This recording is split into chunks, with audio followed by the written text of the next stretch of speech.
मतलब है अपना अस्पताल बचाना, अपनी सड़कें बचाना, अपनी पेंशन बचाना, अपना घर बचाना, अपना द्वार बचाना, अपना रोजी और रोजगार बचाना। क्योंकि जो सरकार वोट चोरी से बनेगी वो जनता का काम ईमानदारी से कतई नहीं करेगी। जो सरकार चोरी से बनेगी वो सरकार युवाओं को नौकरी नहीं देगी, बल्कि देश की संपत्ति बेच करके कौड़ियों के दाम, करोड़ों की संपत्ति कौड़ियों के दाम बेच करके देश की संपत्ति को अपने दोस्त के तिजोरी में पहुंचाएगी। जो सरकार वोट चोरी से बनेगी वो सरकार तेल बेचेगी, रेल बेचेगी, भेल बेचेगी, पोर्ट बेचेगी, एयरपोर्ट बेचेगी, खान बेचेगी, खदान बेचेगी, पूरा हिंदुस्तान बेचेगी। इस बात को आप याद रखिएगा।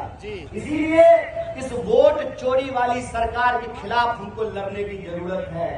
बोलिए, बिहार के नौजवानों से हम ये पूछना चाहते हैं, बिहार के महिलाओं और बुजुर्गों से हम ये पूछना चाहते हैं कि जो आजादी हमको 1947 में मिली, जो संविधान का शासन हमको मिला, उस संविधान की ताकत है ना कि राजा का वोट भी एक होगा और गरीब का वोट भी एक होगा, हवाई जहाज पर चलने वाले का भी वोट एक होगा और साइकिल पर घूमने वाले का भी वोट एक होगा।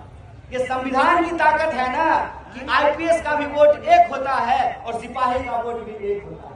ये संविधान की ताकत है ना कि पूंजीपति का भी वोट एक होता है और किसान का वोट भी एक होता है। ये वोट की ताकत है कि महिला का वोट भी एक होता है और पुरुष का वोट भी एक होता है। ये अधिकार, ये संविधान का अधिकार ये हमसे छीन लेना चाहते हैं और इस देश की संपत्ति को औने पौने दामों में बेच करके अपनी दोस्त की तिजोरी में पहुंचा देना चाहते हैं। इसीलिए हम कहते हैं कि ये लड़ाई सिर्फ सरकार बचाने या बनाने की लड़ाई नहीं है। यह लड़ाई इस देश में अपने अधिकार को बचाने की लड़ाई है।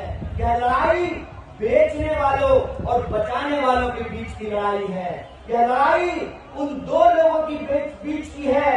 एक वो लोग हैं जो इस देश के जमहूरियत का गला दबा रहे हैं, एक वो लोग हैं जो इस देश के आईन को, इस देश के संविधान को समाप्त कर रहे हैं। दूसरी तरफ वो लोग हैं जो इस देश की जमहूरियत को बचाना चाहते हैं, इस देश के लोकतंत्र को बचाना चाहते हैं, इस देश के आईन और संविधान को बचाना चाहते हैं, इस देश के आम लोगों के, गरीब गुरबा के